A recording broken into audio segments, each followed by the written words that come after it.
On January 1, 1991, the Soviet Union was the biggest country on the planet, covering around 8,650,000 square miles, almost 1/6 of Earth's territory surface. Its populace numbered in excess of 290 million, and 100 particular identities lived inside its lines. It additionally bragged a munitions stockpile, a huge number of atomic weapons, and its effective reach, applied through such components as the Warsaw Pact, stretched out all through Eastern Europe. Inside a year, the Soviet Union had stopped to exist.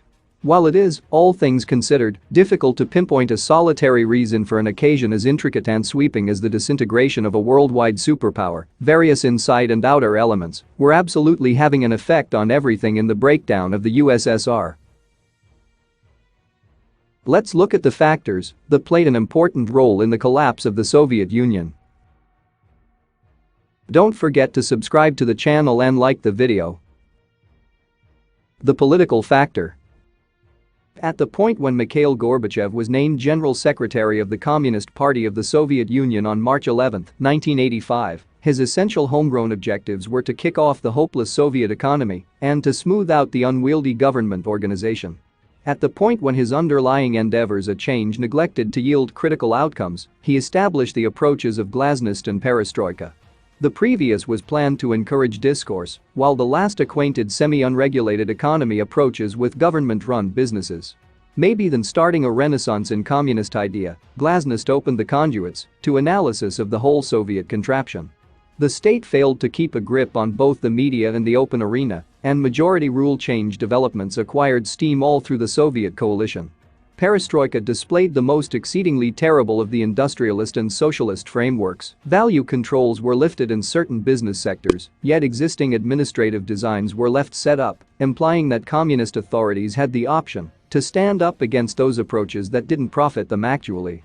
Eventually, Gorbachev's changes and his deserting of the Brezhnev Doctrine rushed the death of the Soviet domain. Before the finish of 1989, Hungary had destroyed its boundary fence with Austria, solidarity had cleared into power in Poland, the Baltic states were moving toward autonomy, and the Berlin Wall had been brought down. The Iron Curtain had fallen, and the Soviet Union would not long outlive it. The economic factor.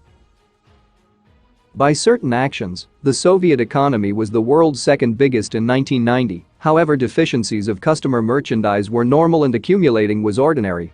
It was assessed that the Soviet bootleg market economy was what might be compared to in excess of 10% of the country's true GDP. Financial stagnation had stumbled the country for quite a long time, and the perestroika changes just served to fuel the issue. Compensation climbs were upheld by printing cash, energizing an inflationary winding. Bungle of financial strategy made the country helpless against outside factors, and a sharp drop in the cost of oil sent the Soviet economy into a spiral. All through the 1970s and 80s, the Soviet Union positioned as one of the world's top makers of energy assets like oil and flammable gas, and fares of those products assumed a fundamental part in supporting the world's biggest order economy. At the point when oil plunged from $120 a barrel in 1980 to $24 a barrel in March 1986, this imperative lifesaver to outer capital evaporated. The cost of oil briefly spiked in the wake of Iraq's attack of Kuwait in August 1990, however by that point the breakdown of the Soviet Union was well underway. The military factor. It is a generally held conviction that Soviet safeguard spending sped up significantly because of the administration of Ronald Reagan and recommendations like the Strategic Defense Initiative. Indeed, the Soviet military spending plan had been moving vertically since basically the mid-1970s, yet Western examiners were left with most realistic estimations concerning hard numbers. Outside appraisals of Soviet military spending ran somewhere in the range of 10 and 20% of GDP, and, even inside the Soviet Union itself, it was hard to create a careful bookkeeping in light of the fact that the tactical financial plan included an assortment of government services, each with its own contending advantages. What can be said conclusively, nonetheless, is that tactical spending was reliably freethinker of generally monetary patterns. In any event, when the Soviet economy slacked, the military stayed all around subsidized. What's more, the military took lead when it came to innovative work ability.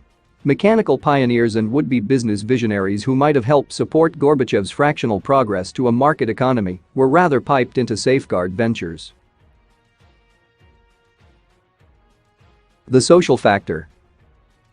On January 31, 1990, McDonald's opened its first cafe in Moscow. The picture of the Golden Arches in Pushkin Square appeared to be a victory of Western private enterprise, and clients arranged around the square for their first taste of a Big Mac. Yet, such a showcase was normal in the last long periods of the Soviet Union. Muscovites lined similarly as long for morning versions of liberal papers. Glasnost had, for sure, introduced a whirlwind of new ideas, thoughts, and encounters, and Soviet residents were anxious to investigate them, regardless of whether that included eating up papers about democratization from driving political savants or plunging a toe into a market economy through Western-style inexpensive food. In 1984, Edward Shevardnadze had told Gorbachev, "Everything is spoiled. It must be changed." The inclination was not a remarkable one. The Soviet public was appalled with the inescapable defilement endemic to the Soviet state.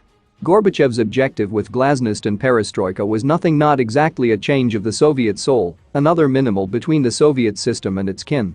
Gorbachev's central counselor, Alexander Yakovlev, depicted the test confronting them. The principal issue today isn't just economy. This is just the material side of the interaction. The core of the matter is in the political framework and its connection to man. In the end, the strain between the recently enabled populace and a Soviet state with demolished validity demonstrated a lot to survive, and a last pant upset endeavor by communist hardliners broke the Soviet Union. The nuclear factor. Throughout the Cold War, the Soviet Union and the United States teetered on the edge of mutual nuclear destruction. What few had considered, however, was that the Soviet Union would be brought down by an incident involving a civilian nuclear plant. Gorbachev had been in power for just over a year when, on April 26, 1986, the Unit 4 reactor at the Chernobyl power station in Pripyat exploded. The explosion and subsequent fires released more than 400 times the amount of radioactive fallout as the atomic bomb that was dropped on Hiroshima. The official response to the disaster would be a test of Gorbachev's doctrine of openness, and, in that regard, Glasnost would be found fatally wanting.